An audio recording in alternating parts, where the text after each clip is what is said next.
Employ को क्या क्या चीज़ चाहिए अपनी कंपनी में सो दैट वो अच्छे लॉन्ग टाइम वहाँ पे काम कर सके, उनकी स्टेबिलिटी अच्छी हो सके। और मोस्टली मैनेजमेंट भी यही चाहती है कि जब वो एम्प्लॉय को रखती है या एचआर डिपार्टमेंट एम्प्लॉयज़ को रखता है तो वो यही चाहता है कि भाई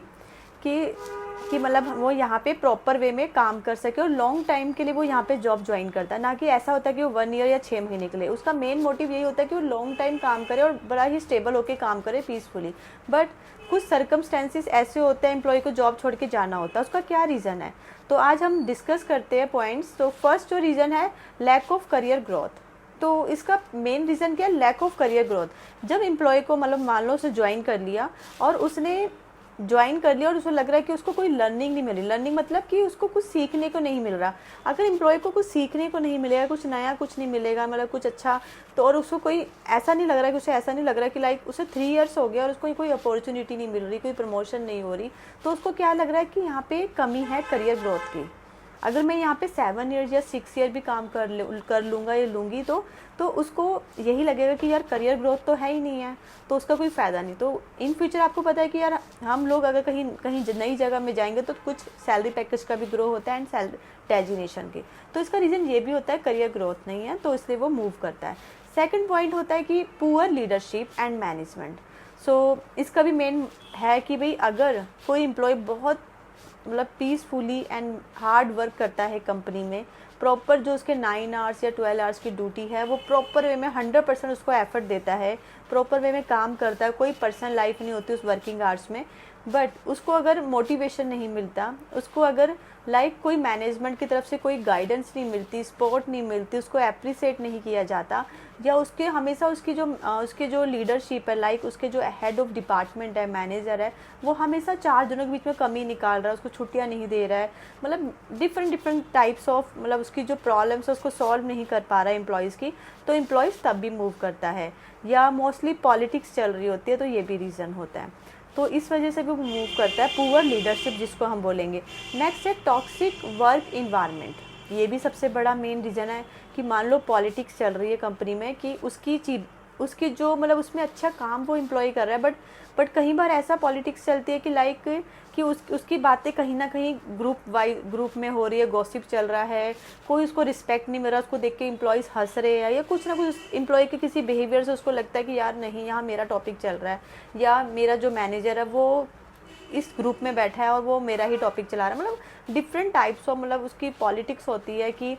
एम्प्लॉय को वो चीज़ उसको लगता है कि मान लो कि वो 100% दे रहा है और उसके मैनेजर है या उसकी जो टीम में है या जो अदर डिपार्टमेंट के है वो उसके टॉपिक में बात कर रहे हैं, गॉसिप कर रहे हैं, एंड उसकी परफॉर्मेंस के ऊपर कुछ भी अप्रिसिएट नहीं किया जा रहा है, तो ये भी रीज़न रहता है। तो मेन होता है अगर टॉक्सिक मतलब उसको रिस्पेक्ट नहीं मिलती है, पॉलिटिक्स है कंपनी में, तो इस वजह से भी वो कंपनी को जॉब चेंज करता है। तो नो रिकॉग्निशन एंड एप्रिसिएशन, तो ये भी मेन रीज़न है। अगर एम्प्लॉय हार्ड वर्क कर रहा है 9 आवर्स पूरे full duty, no personal life, और उसको कोई एप्रिसिएट, कोई परफॉर्मेंस अवार्ड कुछ नहीं मिलता है, और उसको कोई मतलब मोटिवेशन, देखो इसी से आएगा एम्प्लॉय को, अगर आप कुछ परफॉर्मेंस अवार्ड कुछ दोगे तो उसको इससे उसकी मोटिवेशन आएगा कि उसको लगेगा यार यहाँ पे मेरे काम की वैल्यू है, तो वो ज़्यादा 100% इस चीज़ में एफर्ट करेगा। Work life balance issue. अब वर्क लाइफ बैलेंस इशू क्या है एम्प्लॉय का, कि अगर एम्प्लॉय कंटिन्यू जॉब कर रहा है, कंटिन्यू ओवर टाइम लगा रहा है, उसके पास अपनी पर्सनल लाइफ के लिए टाइम नहीं है, उसको छुट्टी नहीं मिल रही है। अब ये सबसे बड़ा मेन आता है, आजकल हेड डिपार्टमेंट छुट्टी नहीं देते हैं,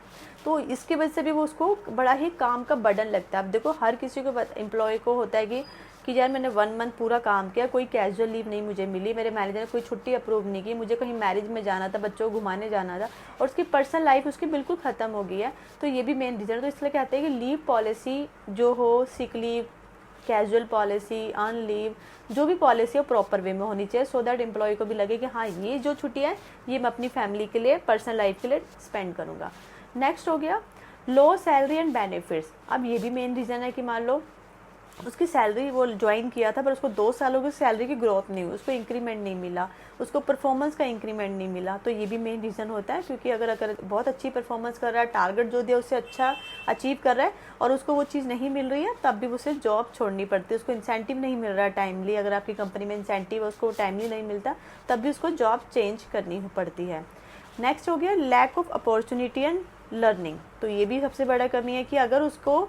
कोई अपॉर्चुनिटी या कोई प्रमोशन नहीं मिल रहा है, कोई सीखने को कुछ नहीं मिल रहा है, उसको लग रहा है यार जो मैं 4 ईयर्स से करता जा रहा हूँ वही सब है, वही सब है, कुछ नहीं चेंज है, कुछ नई चीज़ नहीं मिल रही है सीखने को, तो इस वजह से भी वो जॉब चेंज करता है। नई जगह जाएगा, नया प्रोसेस होगा, नए डिफरेंट लोग होंगे, डिफरेंट चीज़ें सीखने को मिलेगी, तो ये भी रीज़न होता है। अब है क्या, पुअर कम्युनिकेशन। अब सबसे बड़ा मेन रीज़न क्या है, मैनेजमेंट और एम्प्लॉय के बीच में गैप। अब वो गैप कौन कवर करेगा, एचआर करेगा या उसका मैनेजर करेगा। बट मैनेजर अगर हमारे तक उसके अपने डिपार्टमेंट की बात ही नहीं पहुंचाएगा एचआर तक, तो वो कैसे गैप कवर होएगा।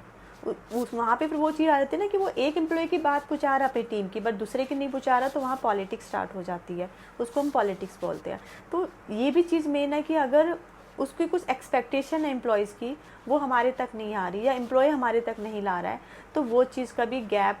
का मेन रीज़न होता है कि एम्प्लॉय चुपचाप रहता है, उसकी प्रॉब्लम सॉल्व नहीं होती और चुपचाप वो मूव कर जाता है। और इसलिए कहा जाता है कि एचआर डिपार्टमेंट थोड़ा सा एम्प्लॉयज़ के साथ मिक्सअप हो, उससे बात करे, सो दैट एम्प्लॉय हमें फ्रेंकली होके हमें हर चीज़ बता सके। नेक्स्ट है कि जॉब इनसिक्योरिटी। अब इनसिक्योरिटी क्यों लग रही है उससे जॉब में, रीज़न कि उस वहाँ पे जो पॉलिसीज़ हैं कंपनी की, वो कभी किसी के लिए डिफरेंट है, किसी के लिए डिफरेंट है, तो वो चीज़ ना हो। डाउन लेवल से लेके हाई लेवल पॉलिसी बिल्कुल सेम होएगी, कोई चेंज नहीं होगा, तो उससे भी उसको सिक्योरिटी लगेगी। But different policy bar bar change हो रही है, कोई मतलब एक एम्प्लॉय को हम छुट्टियां पूरी दे रहे हैं और पॉलिसी कोई प्रॉपर वे में सिस्टम है कि डाउन लेवल से हाई लेवल तक पॉलिसी सेम होनी चाहिए, कोई चेंज ना हो। और जो भी पॉलिसीज़ है लाइक अब पीएफ, कहीं पर एम्प्लॉय कंपनी में पीएफ नहीं करता है, वहाँ पे पीएफ में भी एम्प्लॉय को बहुत सिक्योरिटी रहती है। जब वो एम्प्लॉय जॉब छोड़ता है तो उसको वहाँ से पीएफ की तरफ से ही पैसा मिलता है, इंश्योरेंस होती है वहाँ पे भी, तो वो चीज़ें भी जरूरी होती है। उसको भी लगता है कि हाँ मेरे यहाँ पे कंपनी में क्या चीज़ का सिस्टम है, एक्सीडेंटल पॉलिसी है, हेल्थ इंश्योरेंस पॉलिसी है, वो क्या है कंपनी ने क्या करवा रखा है। अगर वहाँ पे कुछ भी नहीं होगा तो उसको लगेगा मेरा जब मैं जॉब छोड़ के जाऊँगा कुछ टाइम बाद, तो मेरा क्या जॉब सेफ्टी क्या है, मैंने इतना टाइम कंपनी में लगाया तो मुझे क्या चीज़ मिल रही है, तो ये भी मेन है। अब नेक्स्ट है lack of respect and trust. ये भी सबसे इम्पॉर्टेंट है कि अगर कहीं पे उसको लग रहा है कि मेरे को रिस्पेक्ट नहीं मिल रही है, मेरे पे कोई ट्रस्ट नहीं कर रहा है, या कंपनी में मैं ट्रस्ट नहीं कर पा रहा बिकॉज जो डिसीजन मेकिंग पावर नहीं है कंपनी में, लाइक कि उसने कोई रिक्वेस्ट डाली है और वो उसकी अचीव पूरी नहीं, उसका रीज़न भी बताया नहीं जा रहा क्या रीज़न है, तो वो सब चीज़ें भी उसको ट्रस्ट ख़त्म होता है। उसको हमारा मेन मोटिव ये भी होता है कि एचआर डिपार्टमेंट एंड मैनेजमेंट का, कि हम उस एम्प्लॉय की जो प्रॉब्लम है उसको सुने और उसकी प्रॉब्लम को उसको एक्सेप्ट करें, एंड देन जितना हो सके हम उसकी प्रॉब्लम को सॉर्ट आउट करें। क्योंकि अगर हम उसके पर्सनल चीज़ों को अगर हम सॉल्व करेंगे, टाइमली सब चीज़ें करेंगे, या उसकी रिक्वेस्ट को एक्सेप्ट करेंगे, या उसका टाइमिंग कोई इशू है कि लेट आ रहा है, वो उसका रीज़न ये है, तो वो भी हम एक्सेप्ट करते हैं, कम टाइम कुछ टाइम के लिए उसको बोल देते हैं कि हाँ आपको अलाउ है क्योंकि आपका रीज़न ये है, तो हम अलाउ करते हैं। तो इस चीज़ों से भी वो एम्प्लॉय अपनी कंपनी पर एक एज अ फैमिलियर हो जाता है कि यार ये कंपनी मेरे लिए बहुत सोचती है, मुझे एडवांस देती है, लोन देती है, मेरे लिए पीएफ ईएसआई है, हेल्थ इंश्योरेंस है, एक्सीडेंटल पॉलिसी है, बहुत सारी चीज़ें। और जब वो छोड़ के जाएगा तो पेंशन स्कीम भी है। तो ऐसी छोटी छोटी चीज़ें अगर एम्प्लॉय को मिले प्राइवेट जॉब में भी, गवर्नमेंट में तो मिलती है पर प्राइवेट जॉब में भी अगर मिले, तो एम्प्लॉय लॉन्ग टाइम स्टेबल रहेगा। बाकी मेरा यही है कि कोर्स है HR monthly task mastery course, तो अगर आप लोगों ने ज्वाइन करना है तो वो ज़रूर ज्वाइन करें, क्योंकि उसमें मेरा 1 से लेकर 30 के बीच में जो भी एचआर के काम होते हैं वो मैं सारा करवाती हूँ। और जब आप मान लो इंटरव्यू देना है, मोस्टली एचआर को रहता है कि इंटरव्यू टफ होगा, ये होगा, तो अगर आपको सारा काम आता हो तो आप ईजिली आपको जॉब भी मिलेगी।